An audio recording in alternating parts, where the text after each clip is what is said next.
किसी ने क्या खूब लिखा है, मैं पसंद तो बहुत हूँ सबको, पर जब उनको ज़रूरत होती है मेरी तब बहुत मजबूत हो जाते हैं वो लोग जो अंदर से टूट जाते हैं।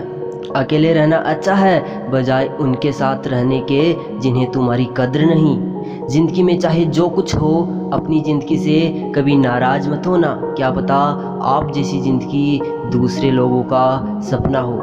इसलिए तो प्रभु कहते हैं, तू सोने से पहले सबको माफ़ कर, मैं उठने से पहले तुझे माफ़ कर दूंगा। और उन्होंने कहा है कि तुम्हारे दिल की चुभन भी ज़रूर कम होगी, किसी के पाँव से कांटा निकाल के तो देख। और याद रखना, कसूर चाहे किसी का भी हो, लेकिन रिश्ते में आंसू हमेशा बेकसूर के ही बहते हैं। आइए दोस्तों समझते हैं आज के लेसन को। और हाँ, चैनल को सब्सक्राइब करके आप भी हमारे यूट्यूब परिवार का हिस्सा बन जाइए। आज हम मानव में जीवाणु से होने वाले रोगों के बारे में समझने वाले हैं, लेकिन उसके पहले रोग शब्द पर भी हमें विचार करना चाहिए। तो रोगों का सीधा सा मतलब होता है शरीर में अनियमितता या हानिकारक बदलाव। यानी कि यदि आपके शरीर में कोई अनियमितता है या फिर कोई हानिकारक बदलाव आ गया है जो कि आपके शरीर के लिए नुकसानदायक है, तो उसी लक्षण को हम रोग बोलते हैं। ठीक है, तो अब हम पढ़ते हैं मानव के प्रमुख रोगों के बारे में। ठीक है, तो सबसे पहले हम पढ़ते हैं बैक्टीरिया जनित रोगों के बारे में, जिसके लिए कि आज का ये वीडियो बनने वाला है। तो जो बैक्टीरिया से जो रोग होते हैं उनमें पहला रोग है आंत्रज्वर या टाइफाइड। ठीक है, कौन सा है? आंत्रज्वर या टाइफाइड। ठीक है, तो मेरे भाइयों, इसको जो टॉपिक है ये एक आज का ऐसा लेसन और टॉपिक है जिसमें से सभी एग्जाम्स में एक क्वेश्चन आपको ज़रूर मिलेगा। चाहे तो आप किसी भी परीक्षा का पेपर उठा के देख लीजिए। तो इस वीडियो को थोड़ा आप सीरियसली लेके पढ़िए। तो शुरू करते हैं टाइफाइड को। ठीक है, कि यह साल्मोनेला टाइफोसा नामक जीवाणु से होता है। इसे आंत का बुखार के नाम से भी जाना जाता है। ये रोग पानी की गंदगी से फैलता है। रोगी की प्लीहा या स्प्लीन और आंत्र योजनी ग्रंथियां बढ़ जाती है। रोगी को तेज बुखार रहता है और सर दर्द बना रहता है। उपचार क्या है? तो रोगी व्यक्ति को मलमूत्र निवास स्थान से दूर कराना चाहिए। भोजन को मक्खियों से बचाना चाहिए। इसकी चिकित्सा के लिए क्लोरोमाइसिटिन औषधि का उपयोग करना चाहिए। ठीक है, तो इसमें जो लाल रंग के हाईलाइट पार्ट्स आपको इस पैराग्राफ में दिख रहे, इनको आपको हमेशा याद रखना है। जैसे सबसे पहली बात तो कि जो टाइफाइड है उसका रोगकारक क्या है? तो टाइफाइड का रोगकारक होता है साल्मोनेला टाइफोसा नामक जीवाणु। क्या होता है? साल्मोनेला टाइफोसा जीवाणु। ठीक है, दूसरी बात कि ये जो रोग होता है ये किन अंगों के ऊपर हानिकारक होता है, यानी किन अंगों को शरीर में नुकसान पहुंचाता है। तो सबसे पहले नुकसान पहुंचाता है प्लीहा और आंत्र योजनी ग्रंथियों को। ठीक है, याद रखिएगा, स्प्लीन या प्लीहा को मुख्य रूप से ये नुकसान पहुंचाता है या इस रोग में नुकसान होता है। दूसरी बात, इस रोग के लक्षण क्या होता है? तो आपको लाल रंग का हाईलाइट पार्ट दिख रहा है कि इस रोग का लक्षण है कि इसमें तेज बुखार और सर दर्द रहता है। ठीक है, और इसके उपचार के लिए आपको याद रखना है कि क्लोरोमाइसिटिन औषधि का उपयोग करना चाहिए। किस औषधि का? क्लोरोमाइसिटिन औषधि का। ठीक है, आइए देखते हैं अगले रोग को। उसके बाद हमारा नेक्स्ट जो रोग होता है वो होता है तपेदिक राजछेमा या ट्यूबरक्लोसिस। आपको ट्यूबरक्लोसिस याद रखना है क्योंकि यही जो नाम है अक्सर पूछा जाता है। बाकी तो हिंदी के नाम है जो कि आजकल ज़्यादा प्रचलन में नहीं है। तो इसको समझते हैं कि इस रोग को यक्ष्मा या काक रोग भी कहते हैं। ये एक संक्रामक रोग है जो माइकोबैक्टीरियम ट्यूबरक्लोसिस नामक जीवाणु के कारण उत्पन्न होता है। ठीक है, मेरे सभी दोस्तों से मेरा रिक्वेस्ट है कि याद रखना कि ये एक संक्रामक रोग है। यानी कि आपको यदि पता चल जाए कि यदि किसी आदमी को ट्यूबरक्लोसिस है तो फिर आपको उसके पास नहीं जाना चाहिए कुछ दिनों के लिए, जब तक कि वो बीमार है। यही आपके और आपके परिवार के लिए अच्छी बात रहेगी। दूसरी बात आपको याद ये रखनी है कि ये जो रोग होता है आपका ट्यूबरक्लोसिस, ये किससे होता है? तो ये माइकोबैक्टीरियम ट्यूबरक्लोसिस नामक जीवाणु से होता है। ठीक है, लास्ट में जीवाणु तो वैसे भी आएगा क्योंकि अभी हम पढ़ भी क्या रहे हैं, तो हम जीवाणु से होने वाले रोगों के बारे में पढ़ रहे हैं। उसके बाद देखिए मेरे साथ कि इस रोग के जीवाणु मुंह से थूकते समय या चूमने से प्रसारित होते हैं। इस रोग के लक्षण है ज्वर, रात्रि में पसीना आना, ठीक है, भूख की कमी, शक्ति और वजन में ह्रास, पाचन और तंत्रिका तंत्र में गड़बड़ी। ठीक है, तो आपको क्या याद रखना है कि इस रोग के लक्षण क्या होते हैं। यदि आपको पता नहीं है कि किसी को ट्यूबरकुलोसिस है तो आपको उसके लक्षणों के ऊपर यानी उसके व्यवहार के ऊपर थोड़ा विचार करना चाहिए। व्यवहार पे आप क्या विचार करोगे, यदि किसी व्यक्ति को ज्वर है यानी कि थोड़ी बहुत बुखार है, उसको रात्रि में भी पसीना आ रहा है, भूख नहीं लग रही, उसकी शक्ति यानी कि उसमें ऊर्जा कम है, ठीक है, और वजन में भी कमी हो गई और पाचन और तंत्रिका तंत्र में यदि कोई आपको गड़बड़ी थोड़ी महसूस होती है, देखने को मिलती है, तो आपको समझ जाना है कि उस व्यक्ति को ट्यूबरकुलोसिस है और जल्द से जल्द उसको डॉक्टर के पास पहुंचाने का प्रबंध करना चाहिए। लेकिन ध्यान रखना ये एक संक्रामक रोग है, तो थोड़ा सावधानी से आपको उसके साथ रहना चाहिए या फिर जहाँ तक संभव हो उसके आसपास नहीं जाना चाहिए। इसके उपचार में हमें क्या करना चाहिए, तो उपचार में हमें करना चाहिए, इस रोग के उपचार के लिए स्ट्रेप्टोमाइसिन का इंजेक्शन दिया जाता है। याद रखिएगा किसका, स्ट्रेप्टोमाइसिन, ये एक औषधि होती है, ठीक है। उसके बाद आगे देखिए, और PAS यानी कि पैरा एमिनोसिलिसिलिक एसिड तथा आइसोनियाजाइड मुंह से ली जाती है, ठीक है। उसके बाद आपको क्या करना है कि BCG नाम तो सुना होगा ना, क्या नाम होता है इसका, कि बेसिलस कैलमेट-ज़ूरिन, ठीक है, एक प्रतियाक्षमिक टीका है, ठीक है। आपको याद रखना है, क्या याद रखना है कि जो रोगी व्यक्ति होता है, एक तो उसको उपचार में स्ट्रेप्टोमाइसिन दी जाती है, ये बात याद रखनी है। हम बात कर रहे हैं ट्यूबरकुलोसिस रोग की, इसके उपचार में आपको स्ट्रेप्टोमाइसिन का इंजेक्शन दिया जाता है और आपको मुंह से लेने वाली एक गोली दी जाती है जिसका नाम होता है PAS, ठीक है, जिसका पूरा नाम होता है पैरा एमिनोसिलिसिलिक एसिड।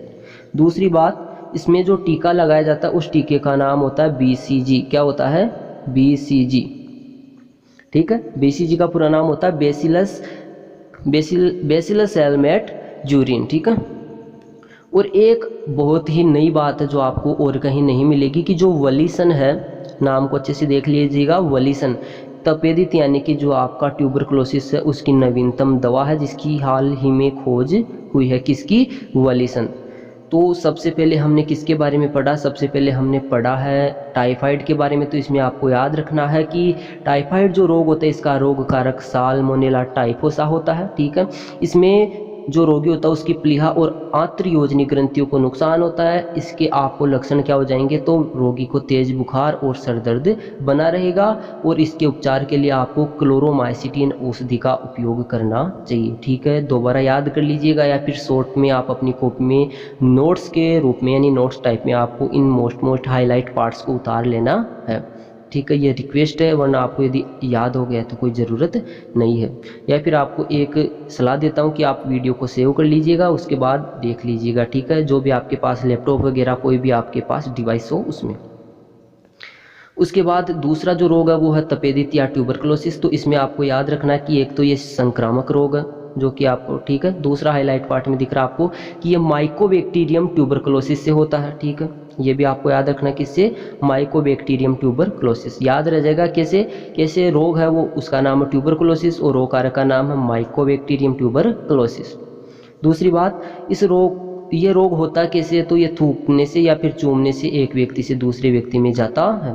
दूसरी बात, इस रोग के लक्षण है रात्रि में पसीना आना, भूख की कमी, शक्ति, वजन में ह्रास, ठीक है, ऐसे कुछ इसके लक्षण है, तो ये भी आपको याद रखने हैं। और जो मोस्ट बात है वो आपको याद रखनी है कि इस रोग में व्यक्ति को या रोगी को स्ट्रेप्टोमाइसिन का इंजेक्शन दिया जाता है और जो वलीसन है वो इसकी नवीनतम दवा है। अब देखते हैं अगला रोग। जो नेक्स्ट रोग है वो है प्लेग। इसके बारे में आपने खूब सुना होगा और आजकल क्या कि ये पहले तो बहुत ज़्यादा प्रचलन में था। तो देखते हैं इस रोग को कि यह एक छुआछूत की बीमारी है, ठीक है। तो आपको सावधान हो जाना, भैया पता चल जाए कि किसी व्यक्ति को प्लेग हो रहा है तो आपको उससे दूर रहना है, ठीक है, नहीं तो आप भी संकट में पड़ सकते हो।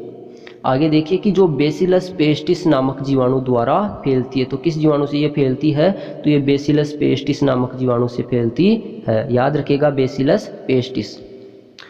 इसका संक्रमण चूहों पर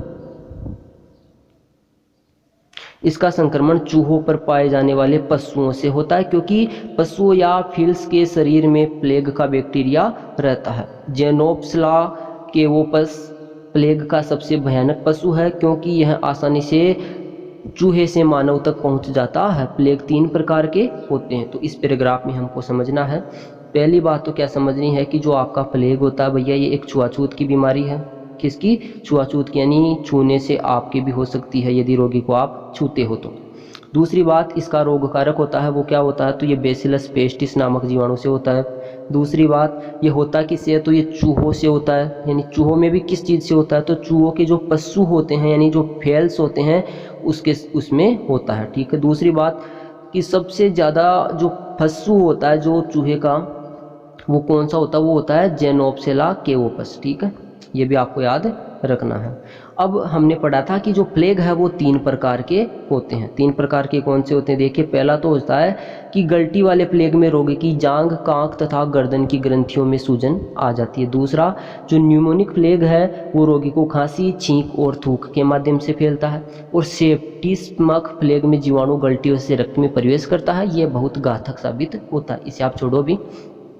जो मोस्ट है वो मैंने आपको हाईलाइट कर दिया, उनको तो आपको याद रखना ही रखना है। अगला देखिए, जो मोस्ट है वो क्या है कि सल्फा ड्रग्स या स्ट्रेप्टोमाइसिन दवाओं का उपयोग इस रोग के उपचार के लिए किया जाता है। इसकी रोकथाम के लिए सर्वप्रथम चूहों को निवास स्थान से दूर रखने का प्रयास करना चाहिए। आपको याद रखना है, इस रोग के उपचार के लिए कौन सी दवाओं का उपयोग किया जाता है? तो इसके लिए सल्फा ड्रग्स, यानी कि जिनमें क्या पाया जाता हो, जिन दवाइयों में सल्फर पाया जाता हो उनका आपको उपयोग करना चाहिए। जिनमें भी सबसे मोस्ट है वो है स्ट्रेप्टोमाइसिन। याद रखिएगा, इन हाईलाइट पार्ट्स को आप लिख लीजिएगा या तो।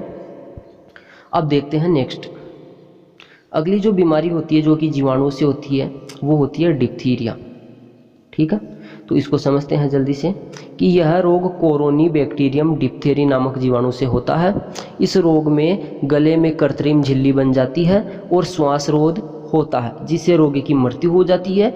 यह रोग अधिकांशतः संक्रमित दूध के माध्यम से फैलता है। इस रोग के जीवाणु रोगी के यूक, खखार और वमन आदि के माध्यम से बाहर निकलते हैं। ठीक है, उपचार में आपको क्या करना चाहिए उसको हम बाद में देखें, पहले इसी को समझते हैं कि सबसे पहले तो ये रोग फैलता किससे है? तो ये कोरोनी बैक्टीरियम डिप्थेरी नामक जीवाणु से फैलता है। याद रखिएगा, किसे?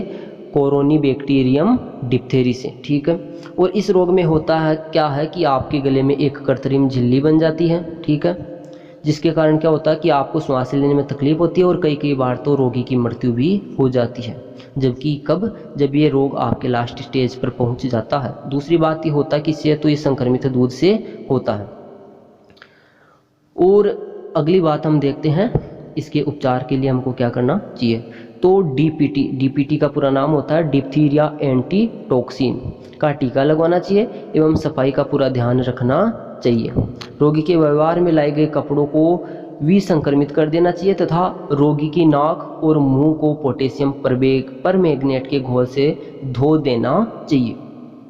ठीक है, याद रखना है हमें कि रोगी को कौन सा टीका लगाना चाहिए डिप्थीरिया में, तो याद रह जाएगा डिप्थीरिया एंटीटॉक्सिन। किसका? डिप्थीरिया एंटीटॉक्सिन का टीका लगवाना चाहिए। और दूसरी बात याद रखनी चाहिए जो हमें हमेशा याद रखनी है, कई बार ज़रूरत भी हमको पड़ सकती है, कि रोगी की नाक और मुंह को डिप्थीरिया जब हो जाए तो हमें पोटेशियम परमैंगनेट के घोल से धोना चाहिए। ठीक है, इन हाईलाइट पार्ट्स को आप लिख लीजिएगा या फिर एक बार अच्छे से और देख लीजिएगा वीडियो को आप पॉज करके। उसके बाद देखते हैं नेक्स्ट रोग। तो अगला रोग है वो है टिटनेस। सभी लोग जानते हैं इसके बारे में टिटनेस क्या होता है, फिर भी एक बार हम और देखें कि सामान्यतः इसे लोक जो, ठीक है, इंग्लिश में भी लिख रखा, या धनुष्टंकार कहा जाता है। यह रोग बेसिलस टिटेनी नामक जीवाणु से होता है। ठीक है, रोग के जीवाणु घाव से होकर शरीर में प्रवेश करते हैं। इस रोग से पेशियों में आंकुचन और प्रसरण नहीं हो पाता और शरीर में अकड़न होने लगती है।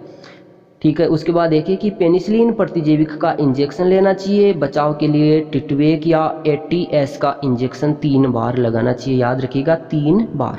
तो एक बार इसको हम थोड़ा हाईलाइट कर ले, क्या हमें याद रखना है। पहली बात तो इसे लोकजो या धनुष्टंकार भी कहते हैं। दूसरी बात कि ये रोग होता है किसे, जो सबसे मोस्ट चीज़ है वो है इसका रोग कारक, तो क्या होता है? बेसिलस टिटेनी नामक जीवाणु। ठीक है, और आपको बताऊंगा कि जब भी हम किसी लोहे की चीज़ से या धातु की चीज़ से कई बार हम बचपन में थोड़ा बहुत कट जाते थे या लग जाती थी तो डॉक्टर हमें टिटनेस का टीका लगाता था, तो उसी के बारे में हम पढ़ रहे हैं। तो ये हम बात क्यों बोल रहे, क्योंकि जो घाव होता आपका उसी से होकर आपके शरीर में ये जीवाणु प्रवेश करता है।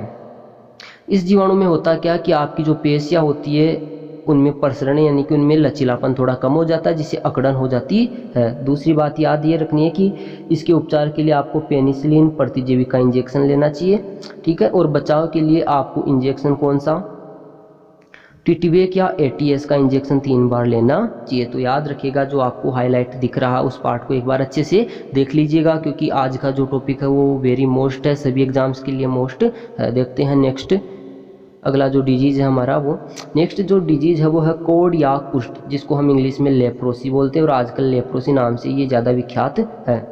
तो इसके बारे में हम समझें कि यह एक संचारणशील रोग है जो माइकोबैक्टीरियम लेप्री नामक जीवाणु से फैलता है। यह पैतृक या आनुवंशिक रोग नहीं है। इस रोग से ऊतकों का अपचय होने लगता है, शरीर पर चकत्ते प्रकट होने लगते हैं तथा कोहनी व घुटनों के पीछे एडी और कलाई के अगल बगल की तंत्रिकाएं प्रभावित हो जाती है।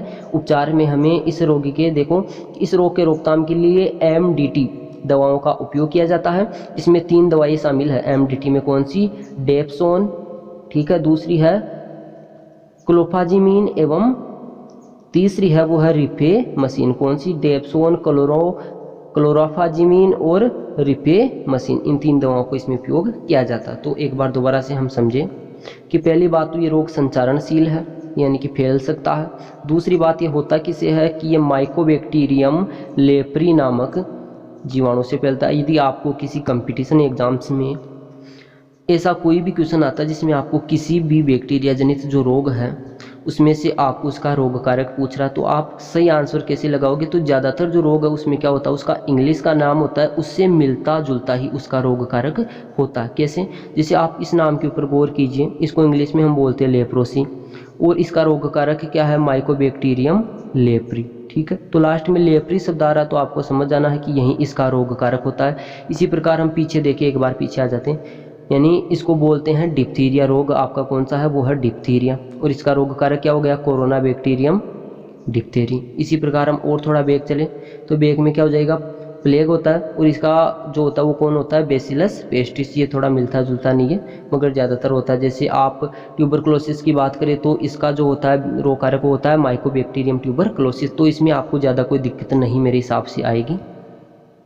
तो हम लेप्रोसी की बात कर रहे थे, तो इसका रोग कारक होता है वो माइकोबैक्टीरियम लेप्री होता है और ये पैतृक या आनुवंशिक रोग नहीं है, यानी यदि आपके पूर्वजों में ये रोग था तो आपको कोई दिक्कत नहीं है, आपको डरने की कोई ज़रूरत नहीं है, क्योंकि ये आनुवंशिक रोग नहीं है, यानी एक पीढ़ी से दूसरी पीढ़ी में ये कहीं भी नहीं जा सकता। दूसरी बात, इस रोग से होता क्या है, तो ऊतकों का अपचय होता है, यानी धीरे धीरे आपके जो ऊतक है वो नष्ट होने लगते हैं, शरीर पर चकत्ते प्रकट होने लगते हैं तथा कोहनी व घुटने के पीछे एडी और कलाई के अगल बगल की तंत्रिकाएं प्रभावित हो जाती है। उसके बाद जो मोस्ट चीज़ें हैं वो है, इसके रोकथाम के लिए हमें कौन सी दवाओं का उपयोग करना चाहिए, तो हमें MDT दवाओं का उपयोग करना चाहिए। किसका, MDT दवाओं का। इसमें कौन कौन सी दवाएं शामिल है, तो इसमें जो दवाएं शामिल है वो है डेप्सोन और क्लोफाजिमीन एवं रिफेमसिन, इन 3 दवाओं का उपयोग किया जाता है। तो एक बार आप इन हाईलाइट पार्ट को दोबारा देख लीजिएगा या लिख लीजिएगा। देखते हैं अगला रोग। जो नेक्स्ट रोग है आप सभी उससे अच्छी तरीके से परिचित है, जो कि वर्तमान में आजकल बहुत ज़्यादा लोगों को परेशान कर रहा है, वो है निमोनिया, ठीक है। तो इसको हम समझते हैं कि यह रोग डिप्लोकोकस न्यूमोनी नामक जीवाणु से होता है। रोगी को तेज बुखार तथा सांस लेने में कठिनाई होती है, फेफड़ों में सूजन आ जाती है। इस रोग से ग्रस्त रोगी को ठंड से बचाते हैं तथा एंटीबायोटिक्स औषधियाँ प्रयोग करते हैं। आपको क्या याद रखना है, जैसे हमने भी बताया रोग कारक है वो रोग से मिलता जुलता होता है, यानी रोग कारक आपका कौन सा है, रोग कारक निमोनिया है, तो इसका रोग निमोनिया है तो रोग कारक डिप्लोकोकस न्यूमोनिया, यानी न्यूमोनी से आपको याद रखना है। दूसरी बात आपको क्या याद रखनी है कि इसके लक्षण क्या है, तो लक्षणों में आपको तेज बुखार रह सकता है, सांस लेने में भी तकलीफ होगी और आपको मुख्य जो चीज़ होती है, जो सबसे बड़ा लक्षण वो है फेफड़ों में सूजन आ जाती है, जो कि काफ़ी ज़्यादा क्या होती है, कष्टदायक होती है। और इस रोगी से जो किसी को यदि ये रोग हो रहा है आपके आसपास भी, तो उसको आपको ठंड से बचाने की सलाह देनी चाहिए और उसको एंटीबायोटिक्स औषधियाँ लेने का सुझाव भी आपको देना चाहिए एक शिक्षित होने के नाते। ठीक है, अगला जो रोग है वो है आपका काली खांसी। ठीक है, कौन सा है? काली खांसी, जिसको हम क्या बोलते हैं? Whooping cough. तो ये रोग शायद आपने ज़्यादा नहीं देखा होगा, पर अभी देख लीजिए क्योंकि एग्जाम्स में क्वेश्चन आ जाता है आजकल। तो देखिए कि यह रोग हीमोफिलस परटूसस नामक जीवाणु से होता है। इस रोग का प्रसार प्रायः हवा द्वारा होता है। यह मुख्यतः बच्चों को होता है। इस रोग से बचने के लिए काली खांसी का टीका यानी डीपीटी लगवाना चाहिए। तो इसमें याद आपको क्या रखना है कि ये रोग सबसे पहले तो होता किससे है? तो ये हीमोफिलस परटूसस नामक जीवाणु से होता है। हीमोफिलस परटूसस नामक जीवाणु से होता है। दूसरी बात, ये फैलता किसके कारण है? तो ये हवा के द्वारा आपको होता है। हवा यानी इसका जो है माध्यम हो गया संक्रामक। दूसरी बात, ये बच्चों में ज़्यादातर होता है और इसके बचाव के लिए सीधी सी बात है डीपीटी यानी कि काली खांसी का टीका आपको लगाना चाहिए। क्लियर है सारी बातें? आगे चले तो आगे चलते हैं। अगला जो रोग है वो है आपका सिफिलिस, जो कि काफ़ी ज़्यादा आपको समझ लेना चाहिए आज ही इसके बारे में। तो सिफिलिस क्या होता है देखते हैं जल्दी से कि इस रोग का कारक है वो कौन होता है? तो ट्रेपोनोमा पेल्डम। ठीक है, ट्रेपोनीमा पेल्डम है। इस रोग का संक्रमण रोगी के साथ मैथुन या संभोग करने से होता है। इस रोग में सीसन या योनि में लाल रंग के दाने बाद में शरीर पर चकते तथा अंत में हृदय, यकृत व मस्तिष्क भी प्रभावित होता है। इस रोग में पेनिसिलिन द्वारा लाभ होता है, यानी पेनिसिलिन के द्वारा भी ये ख़त्म नहीं होता, लाभ आपको मिल सकता है, थोड़ी राहत मिल सकती है। तो फिर क्या करें? तो हमें पहले से ही ऐसे रोगों में सावधानी बरतनी चाहिए। तो इसमें याद रखने वाली बातें कौन सी है? सबसे पहली बात तो ये है कि ये जो रोग आपका वो ट्रेपोनीमा पेल्डम नामक जीवाणु से होता है। किसे? ट्रेपोनीमा पेल्डम नामक जीवाणु से। दूसरी बात, यदि आपको पता है कि यदि आपके किसी भी विपरीत लिंगी को जिसके साथ आपके संबंध यदि उसको सिफिलिस रोग है तो आपको क्या करना चाहिए? उसके साथ मैथुन या संभोग नहीं करना चाहिए, नहीं तो आप भी इस भयानक रोग के शिकार हो सकते हो। और इसके अंत में होता क्या कि आपका हृदय, यकृत और मस्तिष्क भी प्रभावित होता है। और आप सभी को पता होना चाहिए कि हमारा जो शरीर है उसके 2 अंग ऐसे हैं जो यदि काम करना कम कर दे या बंद कर दे तो जान जाना लगभग क्या हो जाता है? तय हो जाता है। वो कौन से हैं? हृदय और मस्तिष्क। ठीक है, और सबसे अच्छी बात ये आपको याद रखनी है कि इस रोग में किस औषधि के द्वारा लाभ होता है? तो पेनिसिलिन के द्वारा लाभ होता है। जो हमारा अगला जो डिजीज है, रोग है, वो है, याद रखिएगा, गोनोरिया। ठीक है, गोनोरिया के बारे में अब हम पढ़ने वाले हैं। कमेंट बॉक्स में आप उसके पहले बता दीजिए वीडियो आपको कैसा लग रहा है, कुछ समझ में आ रहा नहीं आ रहा है। सारी बातें आप मेरे साथ शेयर कर सकते हो क्योंकि कमेंट बॉक्स इसी के लिए होता है। क्योंकि मैंने वैसे भी बताया जितने भी आप व्यूअर हो, सब्सक्राइबर हो, मेरे लिए परिवार के समान है, तो सारी बात मेरे से आप शेयर कर सकते हो। दूसरी जो बात है, हम गोनोरिया के बारे में पढ़ने वाले थे। ठीक है, तो पढ़ें कि इस रोग का कारक क्या होता है? तो नाइसेरिया गोनोरियाई। ठीक है, नाइसेरिया गोनोरियाई है। रोग का संक्रमण रोगी के साथ संभोग करने से होता है। इस रोग में मूत्र जनन पथ की म्यूकस का संक्रमण होता है। जोड़ों में दर्द होता है तथा स्त्रियां बांझ हो जाती है।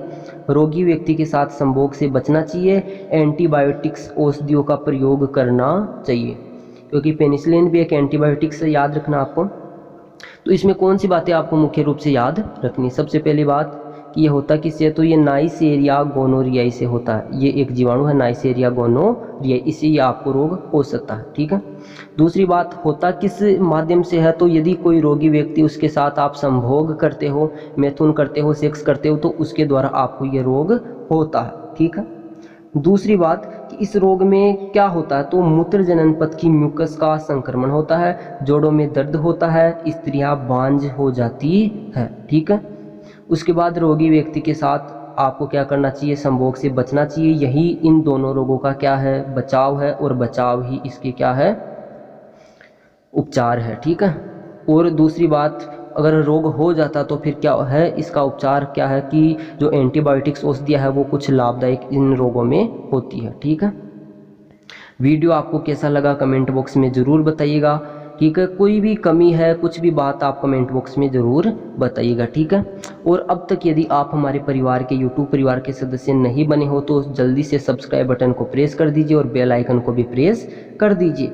और अपने जो भी सदस्य हैं जो कि तैयारियां करें किसी भी एग्ज़ाम्स की, चाहे वो कोई सी भी क्लास में हो, तो उनको भी आप ये वीडियो शेयर कर दीजिए, ठीक है। और नेक्स्ट वीडियोज़ देखने के लिए आपको क्या करना है, सब्सक्राइब के बाद बेल आइकन के बटन को भी प्रेस कर देना है।